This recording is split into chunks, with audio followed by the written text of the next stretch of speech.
प्यारे साथियों नमस्कार। आज ग्रेटर नोएडा से जब मैं अपने कार्यालय की तरफ जा रहा था तब नोएडा में वेतन वृद्धि को लेकर के प्राइवेट कर्मचारियों और फैक्ट्रियों के मजदूरों का एक आंदोलन शुरू हुआ, जिसमें कि गुस्साए हुए लोग सड़क पर उतर आए, जिसके बाद में कई गाड़ियों को आग के हवाले कर दिया गया और उसके लिए भारी पुलिस बल नोएडा में तैनात है।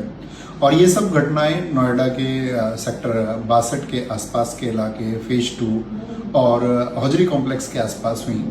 दरअसल में मुद्दा ये था कि अभी हरियाणा सरकार ने 1 अप्रैल 2026 को अपने प्राइवेट वर्कर्स के और प्राइवेट जो मजदूर हैं फैक्ट्रियों में, उनके वेतन में 35% की वृद्धि की। और वहां पर जो अकुशल अनस्किल्ड मजदूर है उसको अब वेतन के तौर पर कम से कम 15,220 रुपये मिलेंगे। और वहीं पर स्किल्ड वर्कर्स की अगर बात करते हैं तो उनका वेतन 14,389 रुपये से बढ़ाकर सीधा 19,425 रुपये कर दिया गया।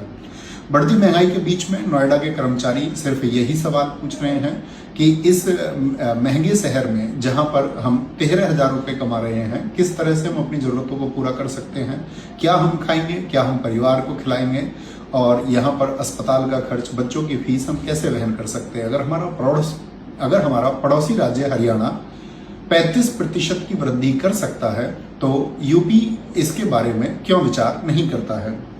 हालांकि यहाँ स्थिति को देखते हुए नोएडा प्रशासन और डीएम मेधा रूपम ने डैमेज कंट्रोल की कोशिश की। उन्होंने कुछ नए नियमों की घोषणा की है, वो मैं आपको पढ़ के बताता हूँ। सभी कर्मचारियों को अनिवार्य साप्ताहिक छुट्टी यानी कि वीकली ऑफ मिलेगा। अगर छुट्टी के दिन ओवर टाइम कराया गया तो फिर उसका 2 गुना वेतन देना होगा। हर महीने की 10 तारीख को सैलरी आ जानी चाहिए और 30 नवंबर से पहले बोनस देना होगा। इसके अलावा मेडिकल कवर, ईएसआई, सुरक्षा और महिला के उत्पीड़न को रोकने के लिए एक समिति बनाने के भी निर्देश दे दिए गए हैं।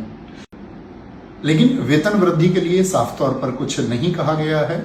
हाँ, श्रम विभाग के सचिव कह रहे हैं कि न्यूनतम मजदूरी के लिए ड्राफ्ट तैयार किया जा रहा है। जब तक न्यूनतम मजदूरी पर आपका कोई प्रावधान नहीं किया जाएगा, वह सम्मानजनक नहीं होगी, तब तक ऐसे नियम सिर्फ कागजी हैं। वैसे नियम और कानून साफ कहते हैं कि वेतन महंगाई भत्ते के अनुसार होने चाहिए। सुप्रीम कोर्ट भी कहता है कि न्यूनतम वेतन से कम पर काम कराना आर्टिकल 23 आपका बंधुआ मजदूरी के तहत आता है। सरकार 8वां वेतन आयोग लगा करके सरकारी कर्मचारियों की तनख्वाह में अक्सर वृद्धि कर देती है, लेकिन प्राइवेट वर्कर्स और मजदूरों की जो लाखों और करोड़ों की संख्या में है, अक्सर उनकी अनदेखी की जाती है। अभी आपने पीछे लखनऊ में आपका 1076 महिला हेल्पलाइन कर्मचारियों की हड़ताल को देखा होगा। उन्होंने कहा था कि हमको 15,000 रुपये आउटसोर्सिंग का वादा किया गया था, लेकिन 7 से 8,000 रुपये ही दिए जाते हैं। इसके बाद में पुलिस ने उन सबको गिरफ्तार कर लिया था।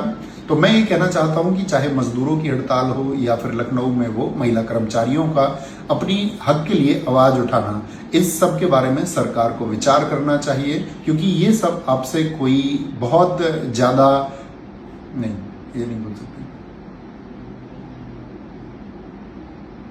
क्योंकि ये सब आपसे कोई आलिशान वस्तुएं नहीं मांग रहे हैं। ये आपसे अपने हक की, जो उनकी बुनियादी आवश्यकताओं की चीजें हैं, उनके बारे में मांग कर रहे हैं। सरकार को जरूर विचार करना चाहिए। जय हिंद, जय भारत।